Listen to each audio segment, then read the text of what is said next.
Isa ka rin po ba sa mga excited at talaga namang nag-aabang para po sa operasyon nitong MRT Line 7?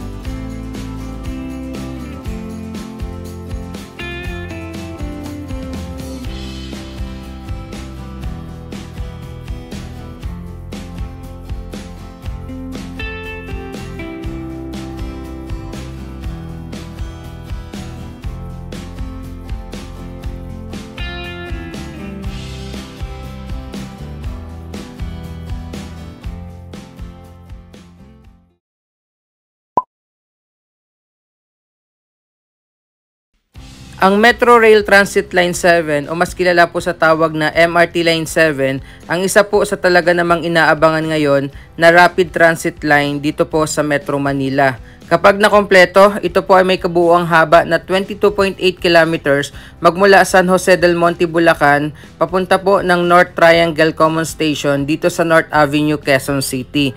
Ito po ay may 14 na station at kakayaning mag-accommodate ng 350,000 passengers bawat araw. At yung dating 3.5 oras na biyahe ay magiging 1 oras na lang po.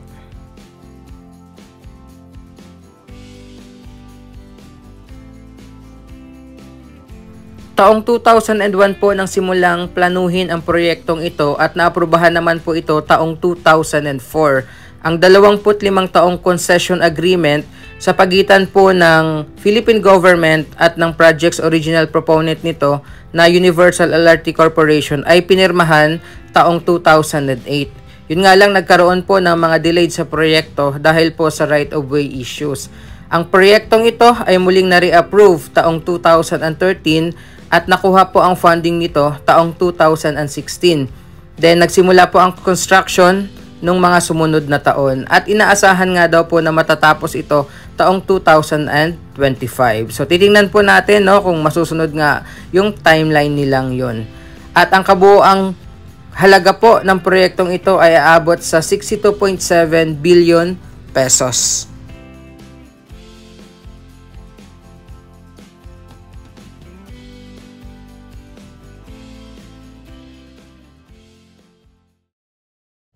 So, andito nga po tayo ngayong araw sa may Central Avenue dito sa Quezon City at dito po ay personal yung makikita yung mga Hyundai Rotem train sets na galing po ng South Korea. Ito yung mga gagamiting train sets para po sa operation ng MRT Line 7. Ang sabi nga by 2025 daw yung target ng operation nito pero yun nga titingnan natin. So, yan yung pinaka-track line niya magmula po dito sa Quezon City papunta po ng Bulacan. So kung makikita nyo, yung track niya, from elevated, mag-underground siya, papunta po ng Quezon City Circle.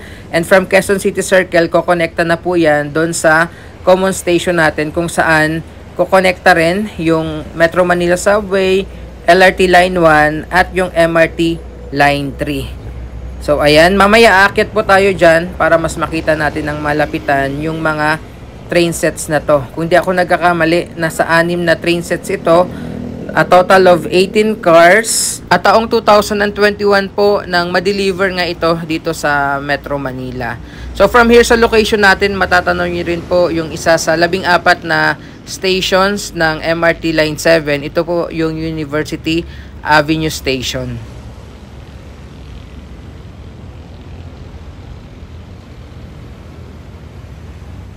So, akyat muna tayo dito sa footbridge para makita natin itong mga Hyundai Rotem na train sets na gawa po sa South Korea.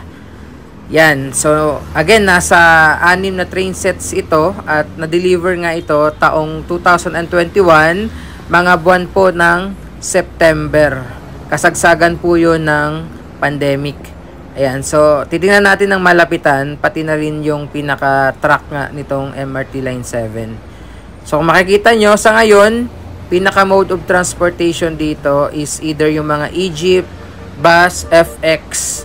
So pag natapos po yung construction nito, may option na yung mga commuters natin, especially yung mga estudyante dito dahil napakalapit po ito sa mga eskwelahan gaya po ng UP Diliman at iba pang school dito po sa area na to.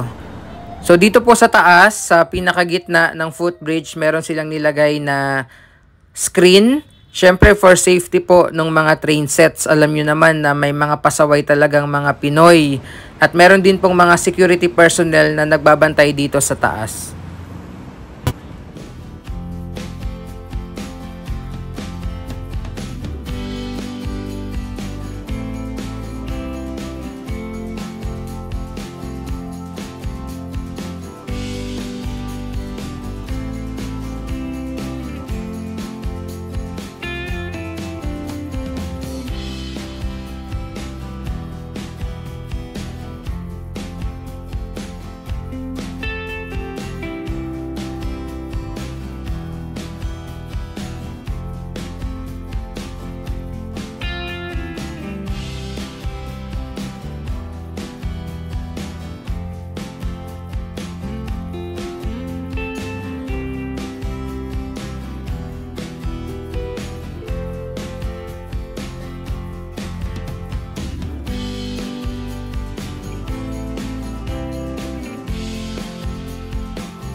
So mula doon sa footbridge, naglakad tayo ng mga ilang minuto. Medyo mainit lang dahil tanghaling tapat.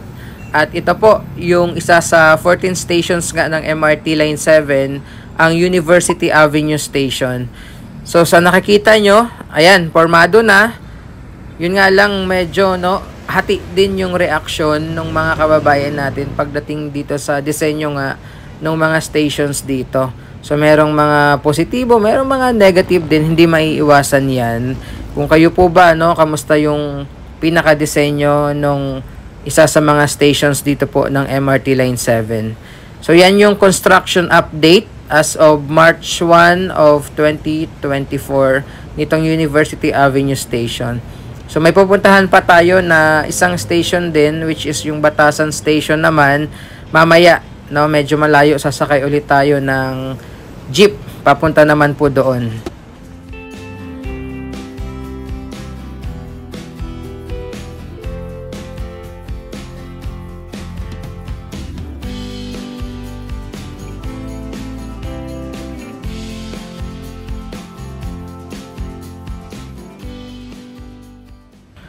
Then umakyat tayo sa isa pang footbridge na malapit dito para makita naman natin yung itsura ng construction update nitong University Avenue Station. So, ayan, zoom natin para mas makita nyo po. Ayan. Tapos, ito yun naman yung truck, papunta na yan sa Bulacan area. At, yan, ito naman po yung sa may kabila, pagtawid natin sa footbridge, ito naman yung itsura po ng ongoing construction nitong University Avenue Station dito po sa Quezon City.